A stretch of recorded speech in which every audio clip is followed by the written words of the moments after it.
Lincoln believed that people had the right to share in the fruits of their own labor and that government should not take it. And we have clearly gotten to that point. Wait, okay, well, Kira, we'll move on over here. I think you get the general tenor of this. It's anti-government. Reflex, embrace the instant you can will your way. The better we place in the end, 'cause it breaks my heart that we live this way. I know people need love, people never play the game, and we talk, we communicate. I know people need love, those people never play the game. Pleasure for pleasure, it eases consequences of the rabbit. But I know you love to take risks. The past is weakness. Don't beg the question when the answer is war. There are moments when I'm overwhelmed.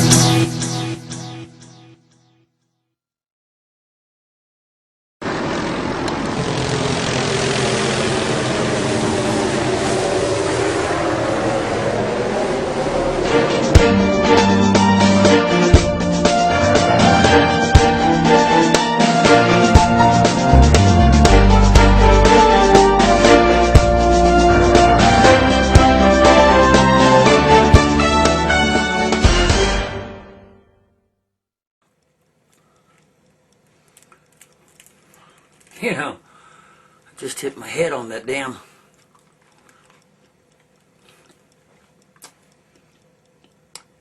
pipe sitting there and knocked the living crap out of me. But see, you know what's kind of sad? What's kind of sad is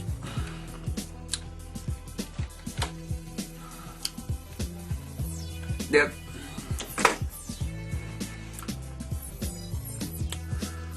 all of these people that I saw at Camp 39, well, a lot of them aren't around anymore.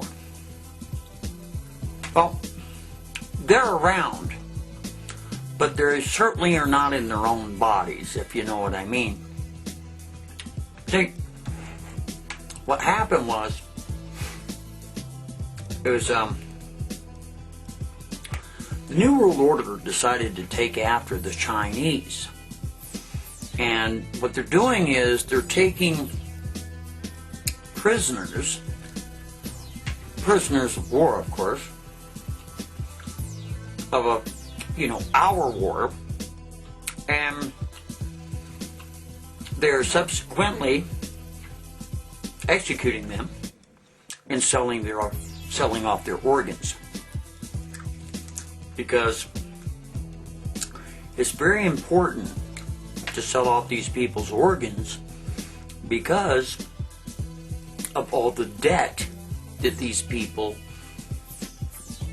racked up over their lifetimes. So they got to pay it back one way or another. And what better way to pay it off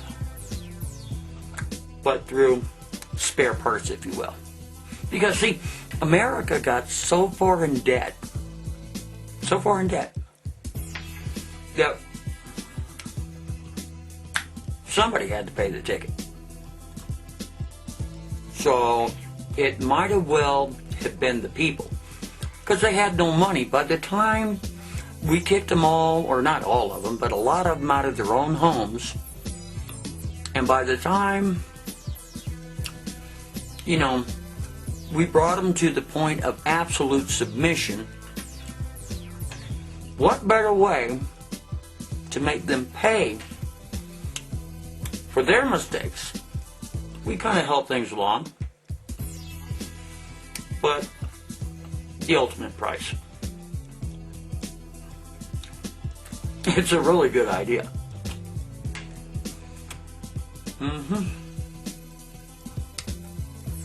I should have really washed my hands, but when you're hungry, it doesn't matter, see? Now, let me tell you a little story. And it's a true story. There was a gentleman by the name of Stephen Jackson. And he used to make these games, like these board games and card games and that sort of thing.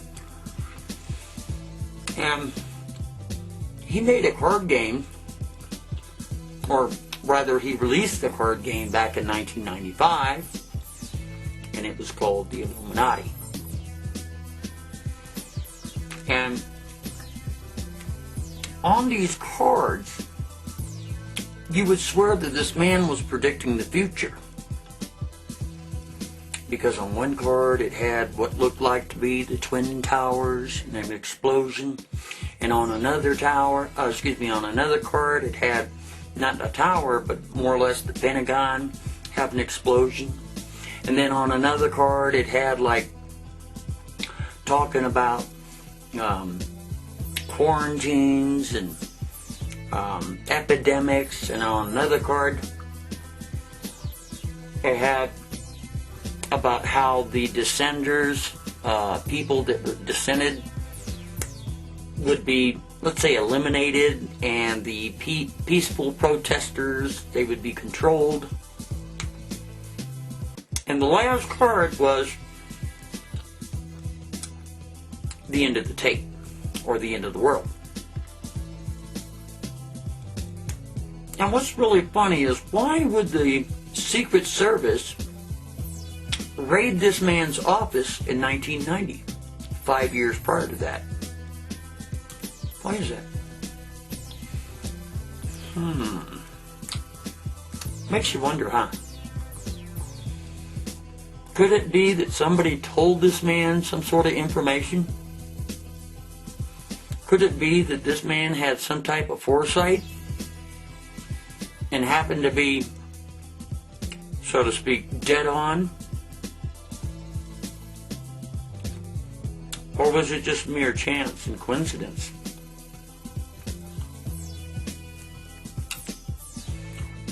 Well, it really doesn't matter. It just doesn't matter. Because all these people, the patriots, all these people have now gone underground. And it's hard to catch them. It's really hard to catch them. You know, we're rounding them up. We are rounding them up, you know, just as fast as we can. But it's not really going that well. And I shouldn't talk with my mouth full, but, you know, I've never been a choir boy anyway. So why should I start now?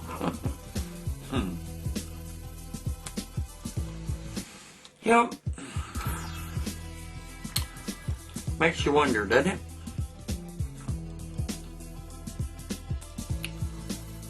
So, whether you're a man, whether you're a woman,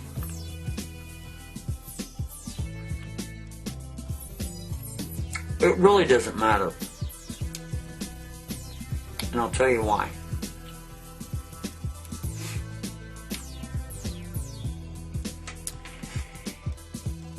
If you are a patriot, guess what you've become?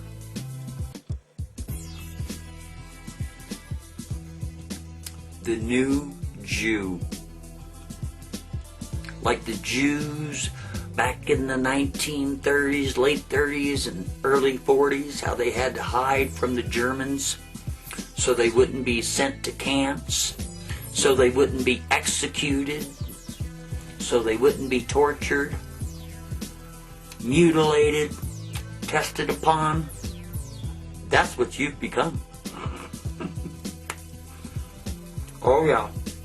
So I suppose we're going to get people like hiding up in attics and here's another thing too. It doesn't matter where you go in the world, we will find you. We will. And we'll put a bounty out for you. See, that's how that's going to work. If you're a low level target, then, you know, maybe only a couple of $1,000s. But a couple of $1,000s to a third world nation is a lot of money. Huh? But see, we stand to make, let's see, a liver transplant is about $50,000. A heart transplant's about $110,000. You know, we want your eyes, the whole 9 yards. That's what we want. We plan on getting it. And how this all started was people that were against the government. Against the government. That's how it all started. And you know what the funniest thing about the whole thing was? There was a man that was a Vietnam prisoner himself.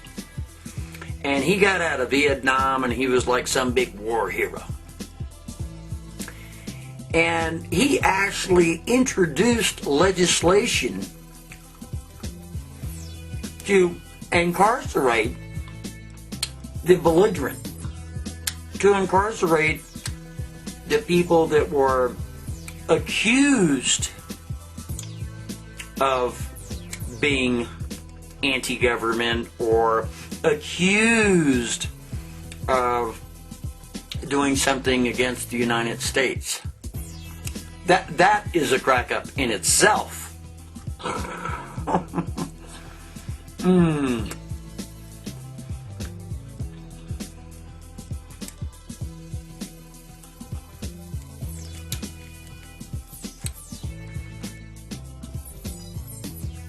But the craziest thing of it all, you know what the craziest thing of it all is? Freedom. You know what freedom is? It's an illusion. That's right. None can call it a conspiracy. Gary Allen, morals and dogma.